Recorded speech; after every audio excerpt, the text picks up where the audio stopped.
to South Dakota and Oregon and Washington and Michigan. And then we're going to Washington, D.C. to take back the White House. Yeah! Yeah! Thank God for Howard Dean. The screamer is now a saint. The man many are used to hear shouting, just saying something in the calmest of voices. I tell you, it's deafening. It was during a discussion of this whole budget mess with pollster Scott Rasmussen. And all I can say is prepare for your jaw to drop, because I want you to remember the guy saying it. Roll it. Somebody has to tell the middle class that either your taxes are going to go up or your programs are going to get cut, or else we're going to go into financial oblivion. And nobody really wants to tell them that. Yeah! Well, that's the best I could do. Anyway, the screamer is a soothsayer. He's gone from throwing grenades to now heaving heavy doses of something called reality. Howard Dean says we have a choice. Everyone's taxes go up or a lot of programs get cut. Either or. The rich can't pay for it all. So it is only simple math that the middle class and others will have to pay as well. The government has gotten so big, its commitment so spread out, that it is time to spread the tax wealth and quit spreading the you-know-what. You want big government, you're going to have to pay for big government. He's right. The good doctor from Vermont knows his math.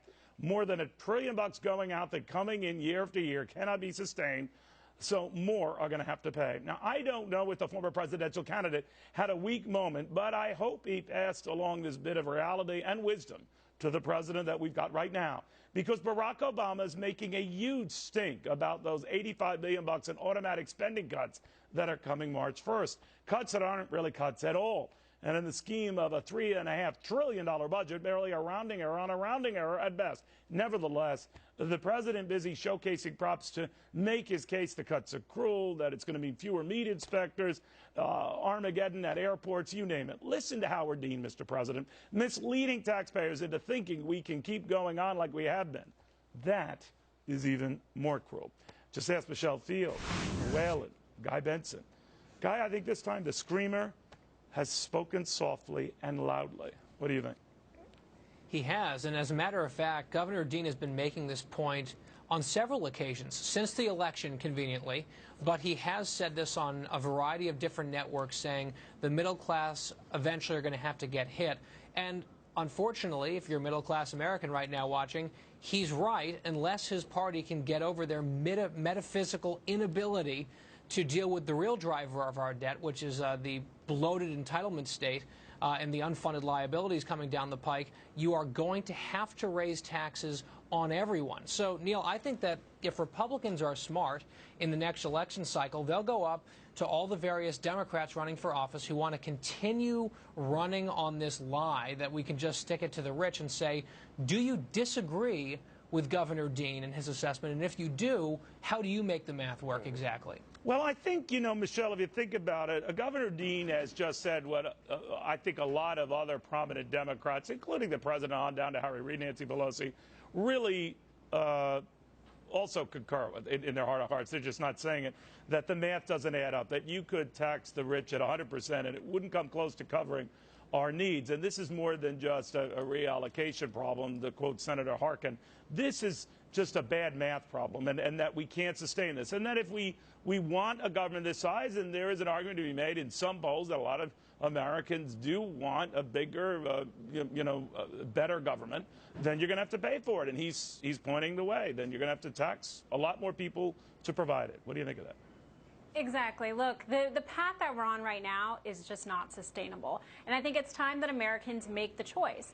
Either we go the path that Europe has gone down, where we have a stagnant economy, where you see tons of unemployment, where you see tons of people taxed to death, or we can go down the other path, which is a more economic freedom, where people can decide what they want to do with their money, where government isn't taking care of you from cradle to grave. And I think it's about time we make that hard choice, because this is not sustainable. You know, Michael, he could also be stating something. Look, Americans might welcome that choice. They might be willing to pay a little bit more if they have a government that will do a little bit, presumably a lot more, and they might be okay with it. But he's throwing it out there that that is inevitable. So what are we going to do? What do we do? Well, and Neil, I think there'd be a lot of people that pay a little bit more. We've averaged about 18.5% over the last 50 years going to the federal government. I think if you went to the American public and said we could fix everything by paying 20%, everybody'd say okay. But the path that we're on is more like 25, 26, 27%, and that means we're going to cut our investment in our economy in half. Over the time, that's a catastrophe for our kids. But as Willie Sutton said, he robbed banks because that's where the money's at, and the middle class is where the money's at. It is where it's at. I don't know if your view is left and right on this. I guess I want to get back to the basic math argument, because half the people in this country don't pay any federal income taxes. I'm not here to badger the point that many of them genuinely shouldn't. That the retirees, some are military, some have gotten to the point where they have paid more than a life into the tax system. But all I know, when I got out of grad school, that number was in the 20s, and now, as I say, it's approaching 50%. And I only got out of school just a few years ago. Okay, I lied about that. But my point is, guys, is that the reality is that is simply not sustainable. You can't just hit up that 50% or more to the point that 1 or 2 or 5% they're paying most of this, that is not sustainable, and the governor is really stating the obvious, right? Right. Well, here's the thing, Neil, and this gets back to the point that was just made. What the Democrats have been promulgating now for the last several years and several election cycles, they've got this story going, which is if we just ask the rich to pay a little bit more of their fair share, we'll have a balanced approach and fix the problem. But that vastly, vastly understates the real issue that we've all been talking about being unsustainable. And just one piece of mathematical data to back this up: Congressional Budget Office just a few weeks ago came out with their annual budget overview, and they looked forward to the next 10 years. 10 years from now, in 2023, the revenues that the government will take in will be above the historical average, will be double what they were in 2012. Military spending will be at an 80-year low, and still the deficit will be almost $1 trillion.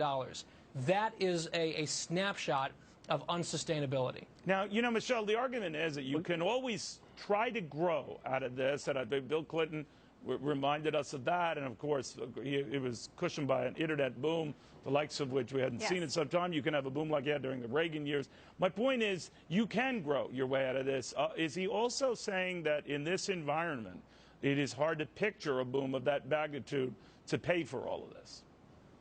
Yeah, it's absolutely unsustainable. We need to make some real cuts. They're making such a big deal about these sequestration cuts. Come on, this is not a real cut at all. If this was really as bad as they're making it sound, Obama would not be out golfing. These aren't real cuts. This is not going to make a difference. What we need are actual cuts to entitlement programs. We can't just keep spending all this money that we don't have. Well, I could say the same of the Democrats and Republicans, that they both have to hit their sacred cows, but there's a reluctance to do that. But, Michael, your thoughts? Well, I think what we have to convince the American people is that the idea that we can just tinker and cut and snip like we've been doing and manage to get by for the last 50 or 60 years, that path is not an option. And people sit there and go, why not? We've always been able to do that. But as Reinhardt and Rogoff's books, This Time is Different, states, we are at a different point in time. 78 million baby boomers, 10,000 a day, 1 every 8 seconds, going into that system, on a pay-go system. It just doesn't work anymore. Guys, I want to thank you all.